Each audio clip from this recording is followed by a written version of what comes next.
በመካከለኛው ምስራቅ ያለው የጸጥታ ሁኔታ እያደር ከድጡ ወደ ማጡ እየሆነ ይገኛል።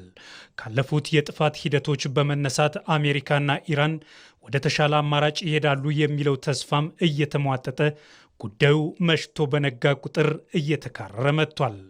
አሁን የሮይተርስ ዘገባ እንዳመላከተው ኢራን በዚህ ወር የእስላማዊ አብዮታዊ ዘብ አዛዦችንና የጦር አማካሪዎችን ቡድን ወደ የመን መላኳም የዚህ አንዱና ዋናው ማሳያ ሆኗል። የተጓዘው ቡድን ሚሳኤል፣ ድሮንና መሰል የጦር መሳሪያዎችን የያዙ መሆኑም ታውቋል። የዚህ ተልዕኮ ዋና ዓላማም ቴህራን በቀይ ባህር ያለውን የመርከብ እንቅስቃሴ ለመቆጣጠር እንዲያስችላት የሁቲን አቅም ማጠናከር ነው።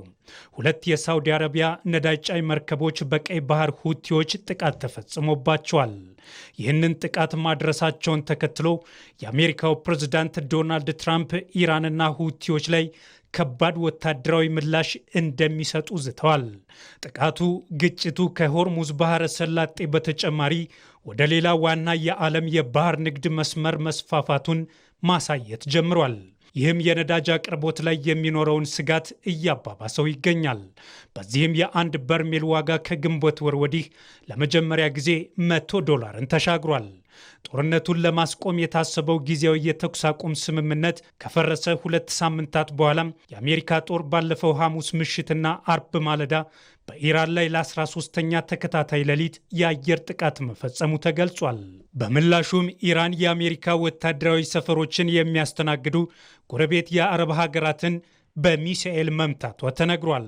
አሁንም ትራምፕ የሁቲ ቡድኖችና ኢራን ላይ ከባድ የቅጣት እርምጃን አጠናክረው እንደሚቀጥሉ እያስጠነቀቁ ነው። የእስላማዊ አብዮታዊ ዘብ ቡድን የቀይ ባህር ቀጠናን የመርከብ እንቅስቃሴ ለመቆጣጠር ወደ የመን ማቅናቱ ሌላ አዲስ ስጋት ይዞ ብቅ ብሏል።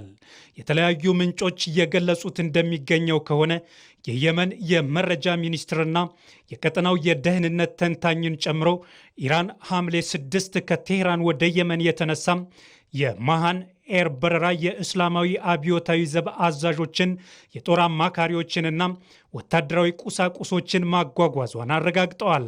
ይህ መረጃ ከዚህ በፊት ይፋ አልሆነም ነበር ተብሏል። የኢራን ምንጮች ለሮይተርስ እንደተናገሩት በማሃን ኤር በረራው ላይ ከ10 እስከ 21 የሚደርሱ የእስላማዊ አብዮታዊ ዘብ አዛዦችና የጦር አማካሪዎች ተሳፍረው ነበር። አውሮፕላኑ መጀመሪያ በሁቲዎች ቁጥጥር ስር ባለችው የየመን ዋና ከተማ ሰነአ ለማረፍ አቅዶ ነበር። ሆኖም አየር ማረፊያው በሳውዲ አረቢያ ድጋፍ በሚገኘው የየመን መንግስት ከተጠቃ በኋላ ሁቲዎች በሚቆጣጠሩት የቀይ ባህር ወደብ ከተማ ሁዴይዳ አቅጣጫውን ቀይሯል። የእስላማዊ አብዮታዊ ዘብ አዛዦችና የጦር አማካሪዎች ቡድን በሁቲዎች ወታደራዊ ተግባር ለመደገፍና አዳዲስ የሚሳኤል መሳሪያ ስልጠና ለመስጠት ወደዚያ መጓዛቸውን ምንጮች አረጋግጠዋል። አሜሪካ በኢራን የኃይል መሰረተ ልማቶች ላይ ጥቃት ካደረሰች ሁቲዎች የቀይ ባህርን የነዳጅ መጓጓዣ መስመር ለመዝጋት ዝግጁ እንዲሆኑ ቴህራን ጠይቃቸው ነበር። ይህም በዓለም የኃይል አቅርቦት ላይ አዲስ ስጋት ፈጥሯል።